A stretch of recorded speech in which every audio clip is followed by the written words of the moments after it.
En el programa del Centro Pen, Sí. como todos los lunes, y bueno, ya nos sentamos, podemos sentarnos. Yo terminó quiero el himno. mis 10 segundos para decir que hoy cumpliría años también un premio Nobel belga, el único premio Nobel belga, que es Maurice Maeterlinck. Mira, mira. Sí, premio Nobel 1911, que algún día a lo mejor le hacemos una columna. Pero muy hoy bien. estamos con otro belga. Haber sabido. Haber sabido. Pero viste, aunque no supiéramos, ya le pasamos Sí. a Maeterlinck, Maurice, Sí, allá Maurice va Maeterlinck. el himno. Compuesto por, la letra es de un actor de teatro belga que en la guerra por la independencia belga muere el mismo año que compone el himno. Bueno, luego de esta erudición terrible, gracias a Wikipedia, básicamente. Claro, sí. Empezamos con el programa La parte formalmente. La parte importante que es Cortázar, este homenaje Cortázar a y Cortázar. Lucio. Lucio Aquilante. Contanos primero, Lucio, ¿cómo empieza la pasión cortázariana? A ver, empezó de muy chiquito, yo tenía 14 años, estaba en la escuela, en el secundario, y murió Julio, en el año 84. Murió en febrero. Entonces en marzo, cuando empezaban las clases, la profesora de letras dijo, bueno, vamos a empezar el ciclo lectivo leyendo un cuento de un autor que a mí me gusta mucho y que es un gran escritor y que no sé qué, y que lo tienen que leer, que es Julio Cortázar. Y yo dije, bueno, no más, la verdad no me conmovía nada lo que estaba diciendo esta señora. Yo estaba en mi plena adolescencia y leímos Casa Tomada. Y me acuerdo que al terminarlo se me fue la vista por la ventana y me quedé pensando en eso y seguí a mi casa y busqué el libro. Mi casa estaba llena de libros, busqué el libro y lo leí todo entero de una sentada el libro, ¿no? Fascinado con Cortázar. Ahí empezó mi relación amistosa con Julio, porque realmente yo lo que siento, esto lo he dicho ya alguna vez, lo que siento con Julio es más que admiración, siento una proximidad, ¿no? Uno lo quiero más de lo que lo admiro a Julio Cortázar. Uno se siente amigo cuando uno lo lee. Por lo general, lo que suele ocurrir es que la gente se siente cercana, ¿no? Él es un escritor cercano. Entonces, bueno, empezó ese amor por su obra, empecé a leer mucho, entre otras tantas cosas que leía, ¿no? Pero hay que ver que estamos hablando de temprana adolescencia. Y después, a los 18, empecé a trabajar en una librería anticuaria y mi amor por los libros ya venía de antes, porque mi papá había sido librero anticuario también, en la librería de Fernández Blanco, y un día el viejo Fernández Blanco me mandó a comprar unas cosas, a pagar algo a la librería Platero, que ya no está, lamentablemente. Y entonces le pregunté al viejo La Cueva si tenía cosas de Cortázar, me hizo pasar al sótano, y ahí encontré cosas, y recuerdo que subí a preguntarle cuánto costaba Los Reyes, el primer libro que él firma como Julio Cortázar, dedicado por Julio. Y bueno, fascinado, ¿no? No podía creer que yo tenía un libro tocado por Julio, ¿no? Como si fuera amigo mío, realmente, ¿no? Yo no lo conocí personalmente, pero y me miró el viejo La Cueva como diciendo, no es para vos, no lo vas a poder comprar. Me dio el precio y yo saqué todo mi aguinaldo que había cobrado ese día y compré el libro. Entonces ahí me di cuenta que estaban haciendo un coleccionista más y que tenía que juntar toda la obra. Y empecé lo primero que pensé que serían 20 libros, una cosa así, 10, 15, ¿cuántos libros podían ser? Y empecé a juntar la obra de Cortázar y terminó en una colección de más de 800 piezas. Claro, ¿qué pasa? No existía una buena bibliografía de Cortázar. Entonces yo no sabía bien por dónde ir, hasta que me di cuenta que tenía que hacerla, la bibliografía. Y eso derivó en este libro. En este libro que... Aquí Tomás, sí. ¿Tomás? Acá. Perfecto. Sí, se está viendo. Que bueno, es un libro que contiene todas las primeras ediciones de Julio Cortázar, tanto en su obra escrita y más conocida, como los libros que él hizo en coautoría con artistas plásticos, con fotógrafos, con políticos, con otros autores, bueno, más todo lo que publicó en revistas, en catálogos de arte. Bueno, terminó siendo una colección impresionante que hoy está en el tesoro de la Biblioteca Nacional, que para mí es un orgullo también que esa colección haya terminado justo para los 100 años de Cortázar en la Biblioteca Nacional.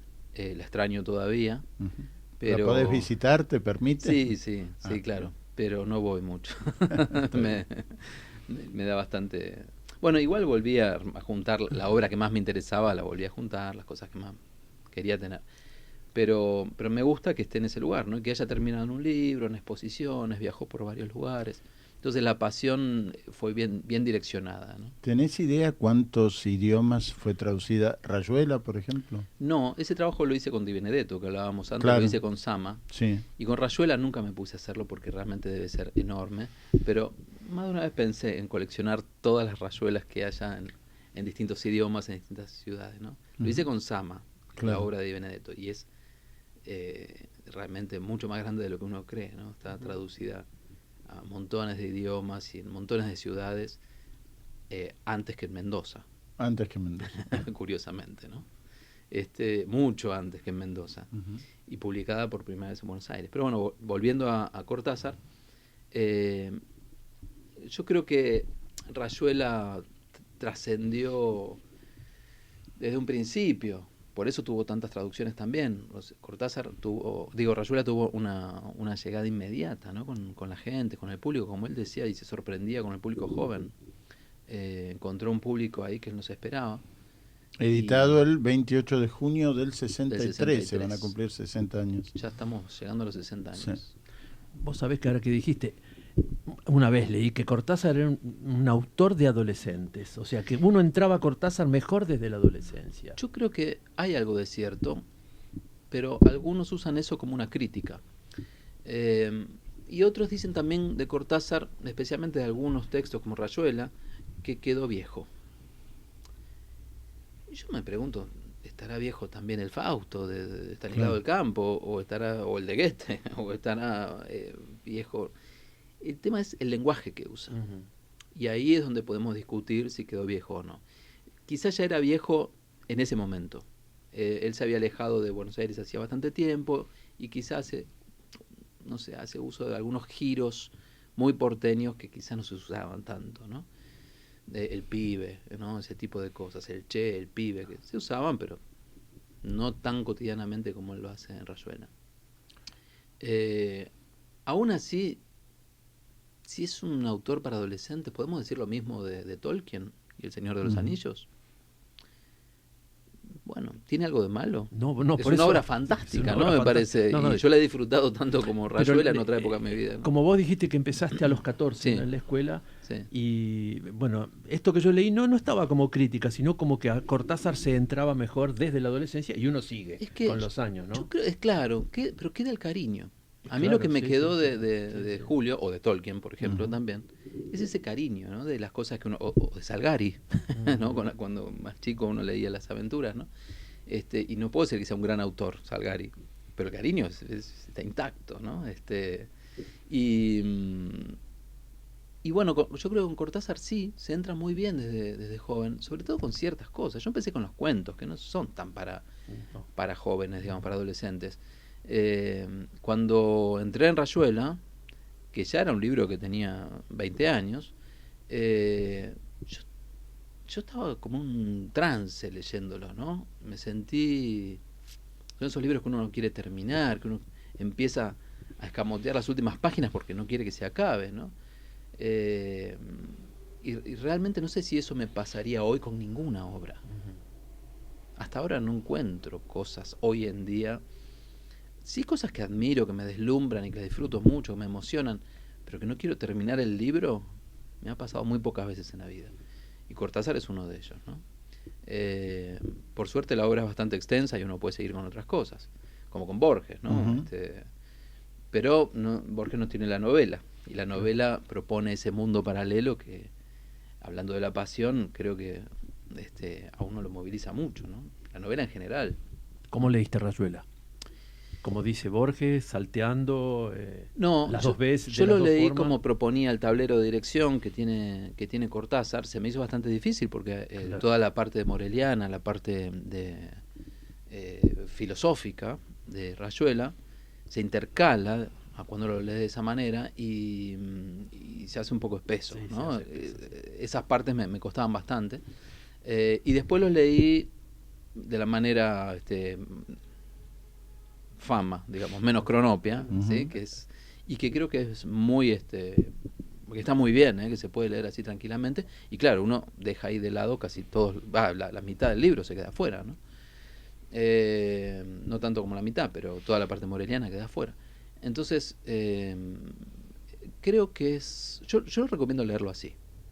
Si alguien después quiere profundizar, que vaya al otro, pero recomiendo leer desde el principio y de una manera más occidental. Lineal, sí. Vos sabés que nombraste a Di Benedetto, que se cumplen 100 años del nacimiento, se van a cumplir el 2 de noviembre y Mendoza prepara unas jornadas con Liliana Reales, con Jaime Correas. Liliana es una académica mendocina que vive en Florianópolis, gracias. Estaba tratando de recordar la Universidad de la Santa Catarina. Claro.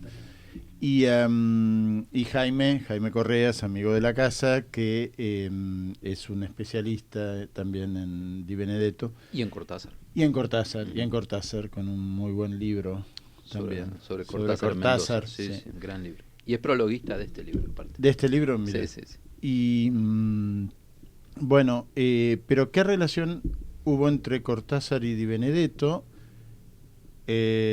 Cortázar es quien nos contaba Luisa Valenzuela, que cuando en septiembre del 76 la Feria de Frankfurt es dedicada a América Latina, y justo quien da el discurso, que lo da en inglés, cosa que muchos no le perdonaron, Vargas Llosa,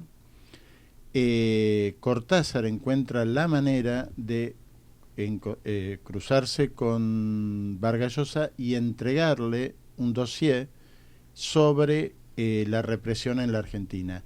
Y eso da motivo a la carta de Vargas Llosa, fechada el 22 de octubre, ya como presidente de PEN Internacional, pidiendo por la libertad de los presos políticos en Argentina.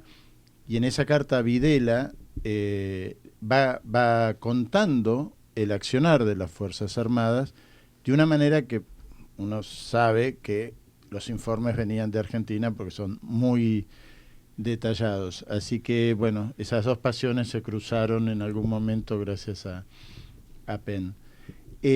Así que en octubre vas a tener que venir para hablar de Di Benedetto también. Bueno. Pero alrededor, hablábamos de las mentiras alrededor de la figura de Cortázar, y hubo desde el inicio como una historia, esto de llegó a los 4 años, su padre era diplomático, su padre se fue como a los 12 años. Hay mucha confusión. Yo no sé si hay necesariamente mentiras, pero sí hay cosas raras. Por ejemplo, el otro día leía el diccionario de autores latinoamericanos de Aira, que hace un ratito hablábamos. Le pega bastante duro a Cortázar, casi con displicencia, ¿no? Y dice algo así como que nació por casualidad en Bruselas. Quizás tomando ese cuando el reportaje a Serrano Soler, él dice fue obra del azar. Todos nacemos por azar, sí, en algún lugar, ¿no? Es medio extraño decir que de casualidad nació en Bruselas, pero es argentino. Es belga. Luego él se sentía argentino y eso es lo que importa. Seguro. ¿Sí? Pero no hay que darle tanta vuelta a eso. No es una cosa que vaya en detrimento de un autor, si es argentino o no es argentino. No sé dónde nació, de dónde se siente, eso es lo importante, ¿no? Di Benedetto, no lo podemos dejar de mencionar, decía, soy argentino pero no nací en Buenos Aires. O sea, eso dice en su pequeña autobiografía, ¿no?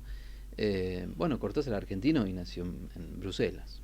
Pero si fue por azar, estaban los padres ahí, si la madre está en Bruselas, van a nacer en Bruselas, ¿no? No es tan raro. No es tan raro. No, digamos que uno nace donde está la madre. Sí, habitualmente. Pero sí hubo mucha confusión, y yo creo que en un punto estaba propuesta por Julio Cortázar, y también creo que esa confusión era parte de la vida de Julio Cortázar.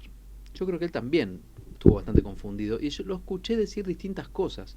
Yo como biógrafo de Cortázar leí todas sus entrevistas, escuché todas sus entrevistas, o casi todas, no sé si todas. Y hay momentos donde Julio Cortázar dice, sí, mis padres fueron porque era agregado cultural de una delegación de la embajada, claro, de la embajada argentina. No, después dice que no, que bueno, dice otra cosa. Parece que fue como amigo del embajador de la embajada, Blanca. claro. Y fue por cuestiones comerciales, ¿no? Hay que pensar que la colonia argentina, en el momento en que nace Cortázar, estaba reducida a 17 personas en Bruselas, 31 en toda Bélgica, porque muchos, ante la inminencia de la guerra, habían decidido salir, ¿no? Y bueno, en esa colonia estaba Roberto Pairó, por ejemplo, exacto, que se termina convirtiendo en el primer cronista de guerra argentino. Y aparte estaba, hay que recordar que él nace durante el bombardeo en la ocupación alemana. Él nace, ¿no?, al día siguiente de la entrada de los alemanes a Bruselas, en lo que se llamó, los belgas siguen llamando, las atrocidades de agosto, los asesinatos, las violaciones, masacres sobre población civil. Antes que terminara agosto, Argentina tenía 2 cónsules en el país asesinados por los alemanes. O sea, ni bien empezó la guerra, porque la guerra empezó en agosto. Claro, agosto del 14 empezó la guerra. Exactamente. Y Julio hacía también una referencia que cómo había salido una persona tan pacífica, ¿no? De un momento tan terrible, ¿no? En medio de un bombardeo. Claro. ¿Qué música le gustaba a Cortázar? Esencialmente el jazz, del tango, por supuesto, también, y hizo muchas referencias al tango. De hecho, escribió letras de tango, unas letras muy particulares, ¿no? Que las cantaba Cedrón, también un cantor increíble, muy particular también, no es el típico tanguero, ¿no? Sí. Es un tango moderno y son letras modernas.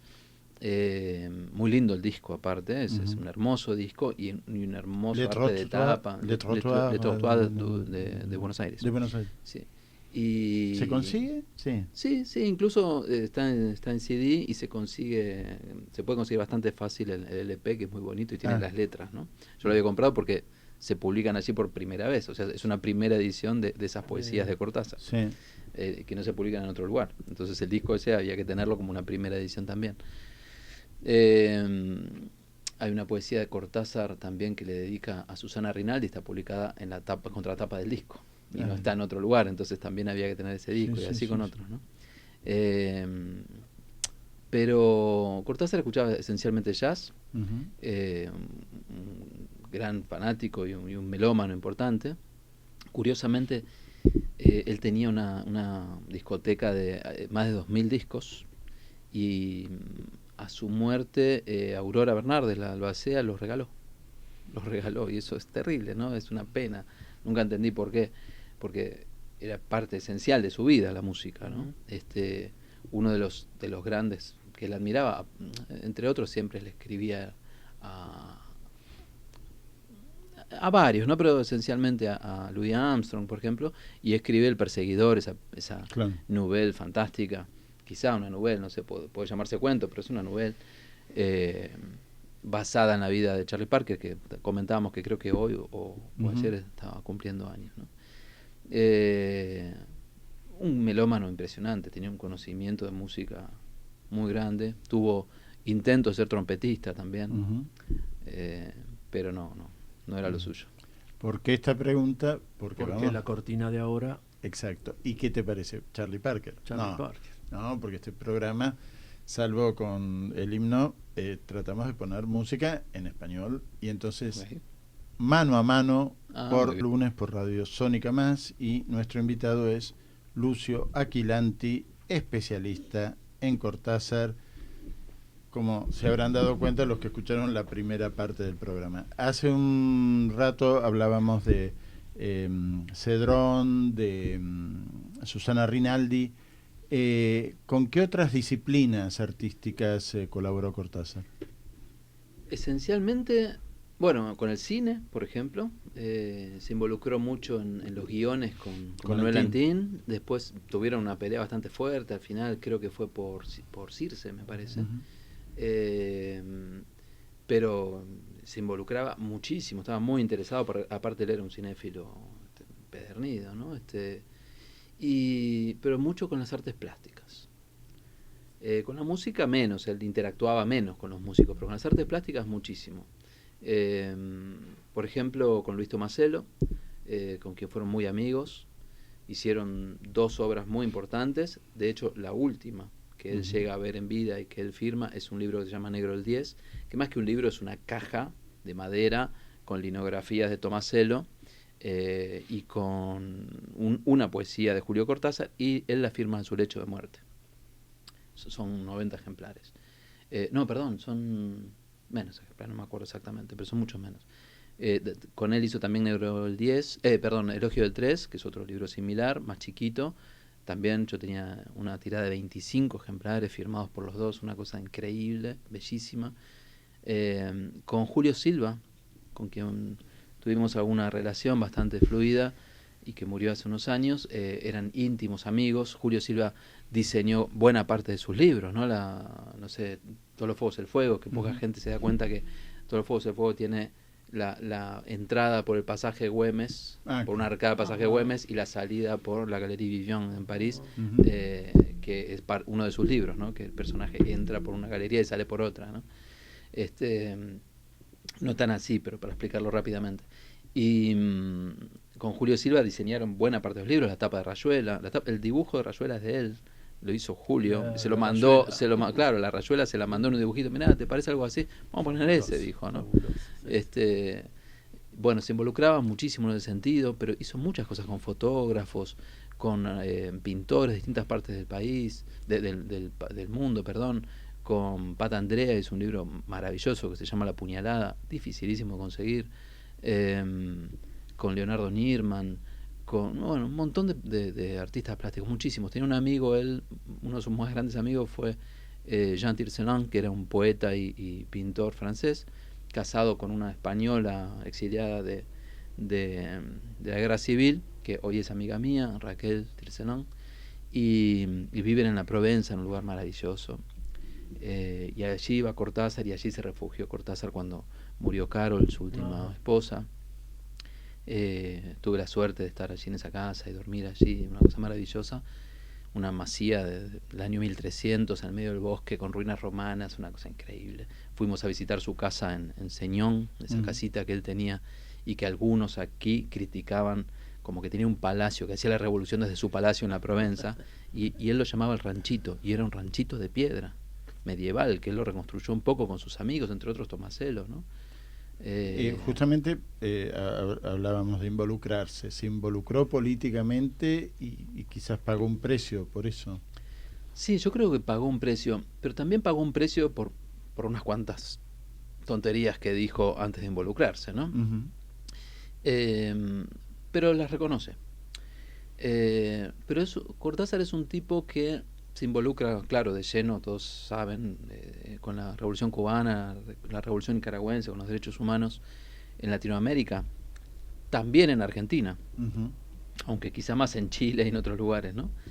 Pero ¿qué pasaba? Esto es una hipótesis mía, pero yo creo que la intelectualidad argentina le pegaba mucho. La intelectualidad de izquierda argentina le pegaba mucho. Algunos pedían que viniera a hacer la revolución acá y no desde Francia. ¿Qué querían? Que lo maten. Claro. O sea, es incomprensible que la izquierda le pida, vení a decirlo acá. No, yo te lo escribo desde allá, si vengo me matan, ¿no? Pero aparte, cuando decías, quizás más se involucró con la denuncia frente a la dictadura chilena, la diferencia podía ser que acá estaban su hermana y su madre. Claro, por supuesto. Y él tenía que escribir todas las cartas en código. La hermana especialmente y la madre no le creían, no le entendían, sobre todo la hermana, me parece. Sí, sí. Que no entendía muchas cosas, la hermana en general. Sí. No entendía muchas cosas. Y entonces él tenía que escribir en código, a veces se enojaba, yo leí todas las cartas varias veces, y decía, bueno, hay cosas que no entendés, ¿viste? Porque por él estaban criticando, no venís a ver a tu madre, o cualquier cosa así, cosas muy pedestres, y él estaba en otras alturas, digamos, ¿no? Claro. Pero bueno, yo creo que eso le costó muchísimo porque dijo cosas... a ver, se lo critica, por ejemplo, por el cuento de Casa Tomada. Sebrelli dijo que era una metáfora del peronismo. No lo es, no lo es. Él lo escribió antes. O sea, fue producto de una pesadilla. Está Cristo en cartas de la época, tuvo una pesadilla, se despertó, lo escribió un sopetón. Ahora, si después se quiere interpretar como eso, es muy interesante la teoría. Podría haber sido, me encanta, pero no Pero es. no. Está muy bien, es muy inteligente la hipótesis de Sebrelli, pero no es. Pero sí es cierto, Sebrelli él fue dice antiperonista. cada vez cosas más inteligentes y también que no son. Y que no son. Básicamente. Claro, Sí. bueno, sí. Y yo creo que con Cortázar pasó mucho, eso se lo criticó mucho por su antiperonismo. Él dice que se va de la Argentina porque, una frase terrible, ¿no? Dice que los parlantes con la marcha peronista no lo dejan escuchar los conciertos de Alban Berg. ¿No? Bueno, es muy reaccionaria la frase, ¿no? Es muy reaccionaria, sin duda. Hay que ver cuál es la formación de Cortázar. Y que él se va en el 51, ¿no? Uno dice, bueno, el peronismo ya estaba, ya se sabía. Él con el tiempo dice, yo no supe entender el peronismo. Y cuando viene en el 73 da un discurso en la CGT de los gráficos, la de Ungaro, Raimundo Ungaro. Le dicen de todo, lo pelean, le tiran de todo, o sea, se enojan, le gritan. Pero él cuando empieza el discurso dice compañeros y compañeras. Así empieza el discurso. Esto no lo transforma en peronista. Sí. Pero hay un acercamiento. Pero, claro. Ve la pata social del peronismo, que es lo que él quería en el socialismo, digamos, ¿no? Entonces se acerca un poco. Pero el peronismo no lo quiere, la derecha no lo quiere, la extrema derecha menos. Entonces siempre tecleó, especialmente contra esa élite intelectual argentina, de derecha y de izquierda. Podemos incluir a Viñas o a quien sea, ¿no? Que le han pegado muchísimo, muchísimo. Ese famoso libro de Sarmiento Cortázar, de Viñas, ¿no? Y le costó mucho, sus posiciones las tuvo que explicar todo el tiempo, lo cual fue muy desgastante para él, y se notó mucho en el periodo que estuvo en pareja con Uñé Carvelis, la lituana, a quien llamaban la tanqueta lituana, sus amigos, que ella era muy activa políticamente y era su editora de Gallimard. Bueno, en esa época él está muy politizado, hace viajes muy peligrosos, está a punto de que lo atrapen en Brasil, en Nicaragua, va al frente en Nicaragua, de incógnito, deja cartas terribles, le deja cartas a su primera mujer, Aurora, diciéndole, me estoy yendo de viaje, esto no es para preocuparte, pero si no vuelvo, hace esto y aquello, si no vuelvo, fíjate, no te asustes, pero no te puedo decir, o sea, se iba a un lugar realmente, ¿no? Le deja cartas increíbles, ¿no? Porque le dice a Aurora, le dice, y redondeamos, le dice, si vas, su esposa, su última esposa ya estaba muerta, Carol, que murió muy jovencita, dice, vas a encontrar una caja donde hay fotos de Carol desnuda, míralas antes de tirarlas, es como si yo la viera con mis propios ojos. Bueno, realmente nos quedó corto el programa. Sí. Hay mucho para hablar. Lucio, mucho para hablar. Sí. Mucho para preguntar también. Nos quedamos con muchas preguntas. Y es Julio. Y es Julio Cortázar. Sí. ¿No? Claro. Bueno, pero está bien evocarlo a 108 años de su nacimiento. Efectivamente.